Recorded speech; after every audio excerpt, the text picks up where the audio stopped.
Hello friend, आप सभी का हमारे यूट्यूब चैनल पर स्वागत है।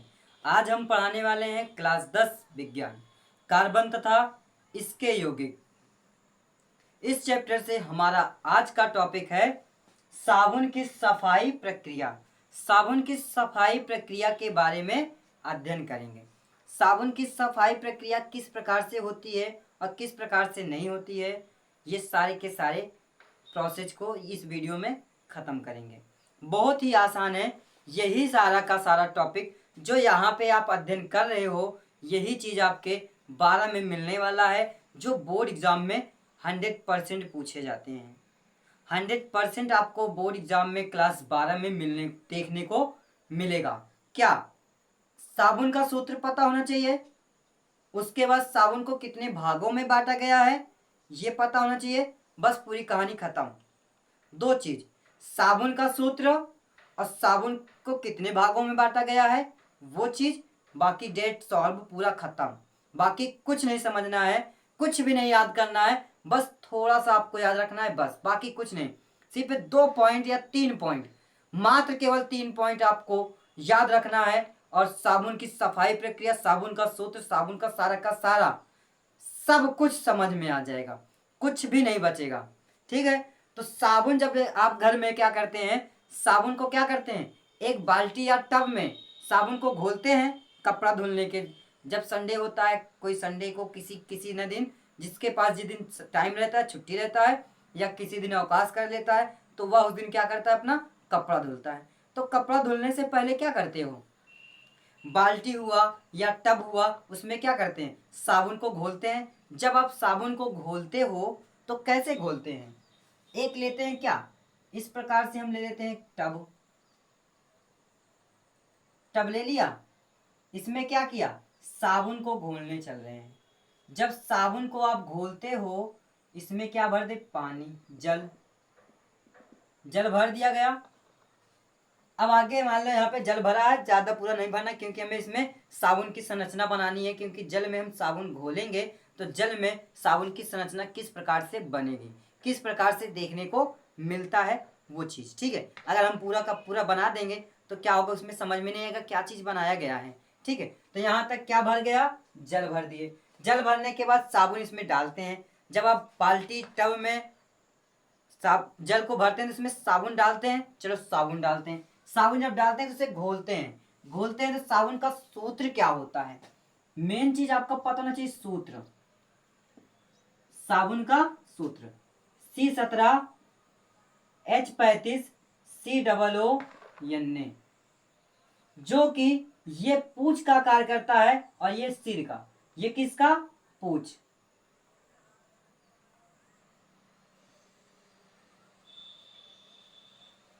ये पूंछ का कार्य करता है और ये सिर का। जैसे मनुष्य का सिर हुआ, मनुष्य का सिर कैसे होता है, गोल। और पतंग की पूंछ कैसी होती है, ऐसे, इस प्रकार से, ऐसे पतंग की पूंछ हो गई। तो इसी प्रकार से क्या करता है, ये सिर बन गया, सिर के बगल में एन्ने। चाहे सिर लगाओ या ना लगाओ कोई दिक्कत नहीं, यन्ने यहाँ पे हमें जल में जब घोलते हैं तो हम यन्ने ही दिखाएंगे बस। ठीक है, तो क्या करते हैं, यन्ने दिखाते हैं। सोडियम, सोडियम, सोडियम, यहाँ पे भी सोडियम, यहाँ पे भी सोडियम, और यहाँ पे भी सोडियम, और यहाँ पे भी सोडियम। ठीक, इसे थोड़ा सा और ऊपर ले लेते हैं, जल को और ऊपर ले चलते हैं, जिससे आपको चित्र में देखने में समस्या ना हो। यन्ने, जल अब भर देते हैं, हो गया।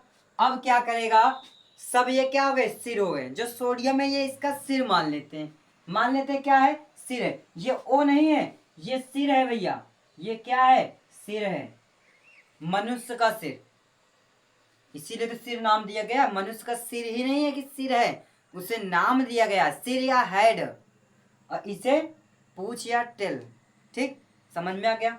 अब क्या करते हैं, सिर तो हमारा सोडियम ले लिया, सोडियम को सिर कह दिया गया जब जल में घोला गया। तो अब पूछ क्या होगा, पूछ इसी प्रकार से आकर के सब एक इकट्ठे हो जाएंगे।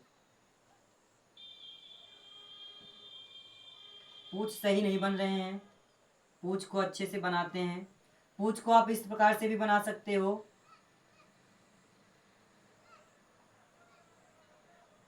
इस प्रकार से ऐसे बना सकते हो।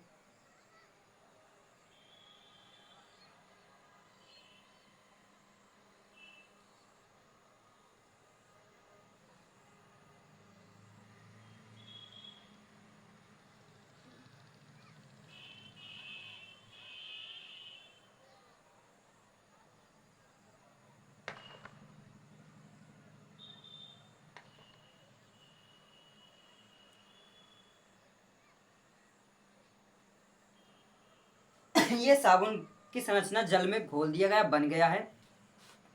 अब क्या होता है, इसमें प्रोसेस क्या होती है, जल में हमने साबुन को घोल दिया।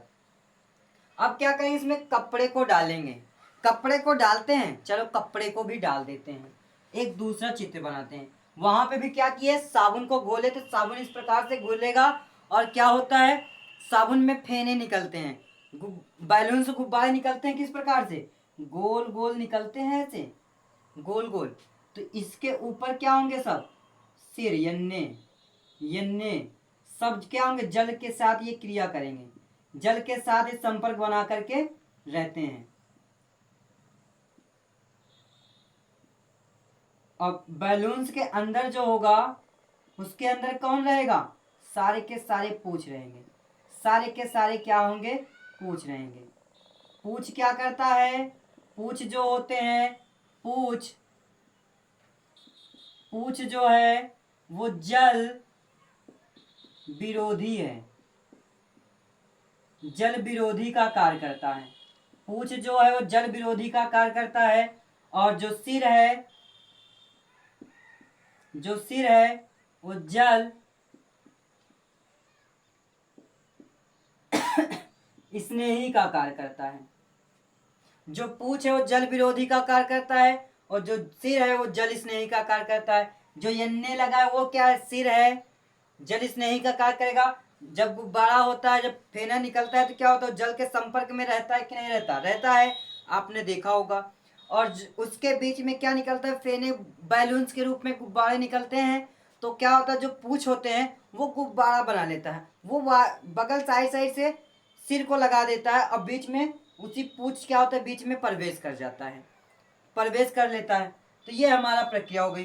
अब क्या आता है, जैसे कपड़े, कपड़े को इसमें डाले, क्या टब में अब क्या कर रहे हो, कपड़े को डाल रहे हो। तो यहाँ पे हम कपड़ा बना लेते हैं। यहाँ पे क्या लगा है, यहाँ पे लग गया क्या आपका,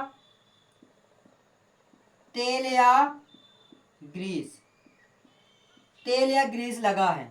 अब इस कपड़े को कहाँ डालोगे, साबुन जिसमें घोले हो उसमें डालेंगे। तो क्या होगा, जब उसमें डालते हैं तो क्या होता है, ये हमारा क्या है, कपड़ा है। समझेंगे, बहुत आसान टॉपिक है। धुलाई हो रही है। अब इसी को मैं मीसेल कहते हैं, क्या कहते हैं इसे, इसी को कहते हैं मीसेल। मीसेल बोर्ड एग्जाम में पूछा जाता है, मीसेल किसे कहते हैं। मीसेल बहुत आसान है, आपको रटने की जरूरत नहीं है, मीसेल किसे कहते हैं, सिंपल सी बात है।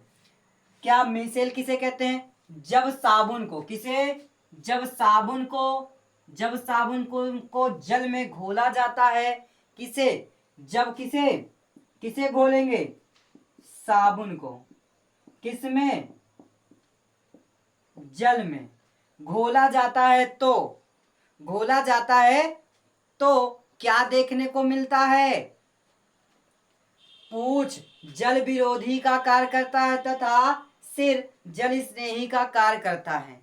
जो पूछ होता है वो जल का विरोध करके किसमें, किसमें जाएगा, तेल या ग्रीस में प्रवेश करता है। कौन, जल विरोधी पूछ, जिसे मी सेल कहते हैं। क्या कहते हैं, मीसेल कहते हैं। ये बोर्ड एग्जाम में बहुत बार पूछा गया है, ये क्या बोर्ड एग्जाम में बहुत बार पूछा गया है। और यहाँ पे क्या हुआ, ये सारे के सारे मैल, क्या, तेल या ग्रीस, तेल या ग्रीस को क्या कर लेता है, बीच में खींच लेता है। कौन, जल विरोधी पूछ। तो मिसेल किसे कहते हैं, जब साबुन को जल में घोला जाता है तो कपड़े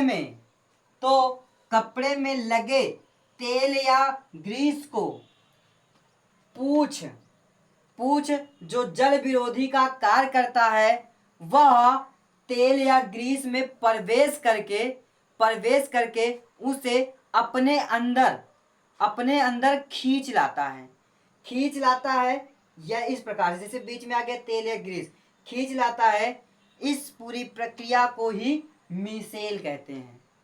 और सिर जो होता है वो जल स्नेही का कार्य करता है। समझ में, इसी को मिसेल कहते हैं। अब चलते हैं पूरा प्रोसेस क्रम वाइज से सीखते हैं। तो लास्ट में आपको मिसेल फिर से बता देंगे, जो बोर्ड एग्जाम में बहुत बार पूछा गया है। अब क्या हुआ, तेल या ग्रीस लगा है, कपड़े पर तेल या ग्रीस लगा है। अब साबुन क्या करेगा, इस तेल और ग्रीस में क्या करेगा, साबुन का जो पूंछ है, साबुन का क्या है, पूंछ है,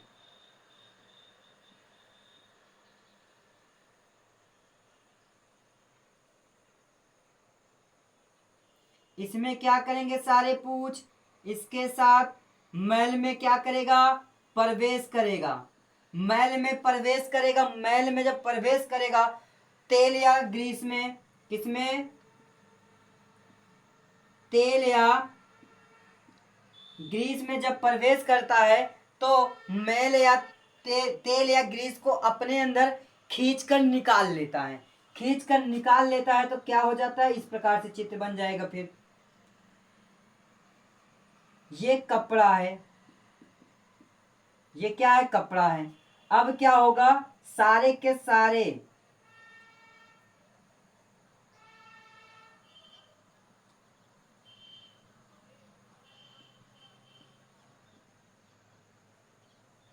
ये क्या बन रहा है, सिर बन रहा है, सिर बन गया। अब क्या हुआ, तेल या ग्रीस को क्या किया, पूंछ जो है उसमें प्रवेश करके उसे खींचकर बाहर निकाल लेता है। बाहर निकाल करके बीच में अपने साथ रख लेता है और जल के साथ उसे बहा देता है।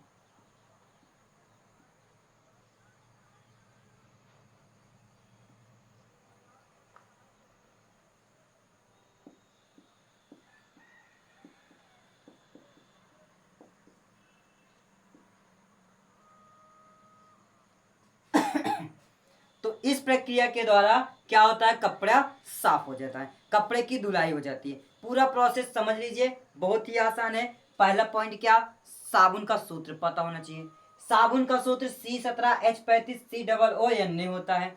जो C17H35 जो है वो पूंछ का कार्य करता है और COONA जो है वो सिर का काम करता है।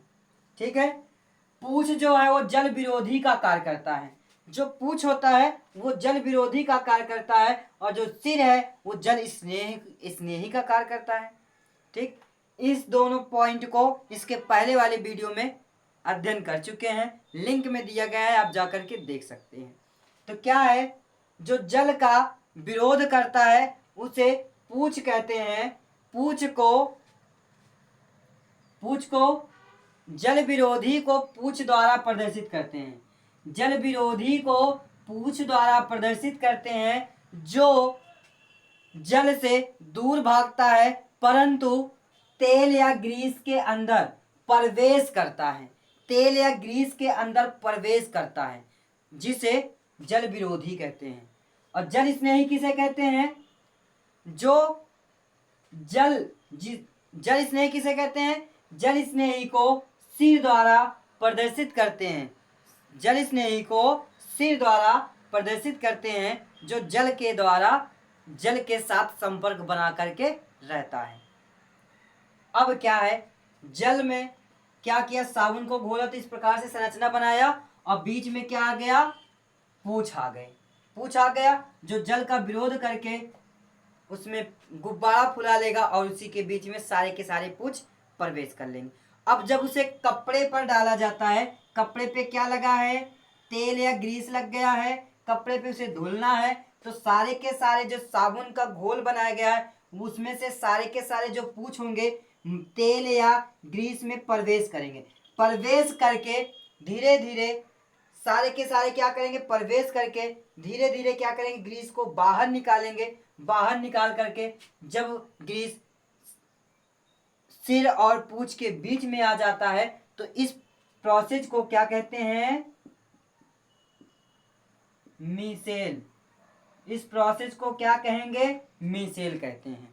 क्या, ध्यान से समझिए, मिसेल किसे कहते हैं, यही बोर्ड एग्जाम में पूछा जाता है। साबुन, जब साबुन को मिसेल अगर पूछिए तो मिसेल बहुत बार पूछा जाता है, बहुत इंपॉर्टेंट है, समझ लीजिए, याद कर लीजिएगा मिसेल क्या है, मिसेल किसे कहते हैं। तो कुछ नहीं कहते हैं, कुछ भी नहीं, जो समझे अभी भूल जाओ, फिर से दोबारा रिपीट कर रहे हैं, समझिए। साबुन को किसे, साबुन को जब जल में घोला जाता है तो साबुन दो भागों में टूट जाता है, जल विरोधी और जल स्नेही। जल विरोधी पूंछ का कार्य करता है और जल स्नेही सिर का कार्य करता है। और जो जल विरोधी पूंछ होता है वह तेल या ग्रीस में प्रवेश करके मैल को, तेल और ग्रीस को अपने अंदर खींचकर बाहर निकाल लेता है, जिसे मिसेल कहते हैं, क्या, जब साबुन को जल में घोला जाता है तो यह दो भागों में टूट जाता है, जल विरोधी और जल स्नेही। जल विरोधी को पूंछ द्वारा प्रदर्शित करते हैं और जल स्नेही को सिर द्वारा प्रदर्शित करते हैं। जल विरोधी जो पूंछ होता है वह तेल या ग्रीस में प्रवेश करके उसे खींचकर बाहर निकाल लेता है, जिसे मिसेल कहते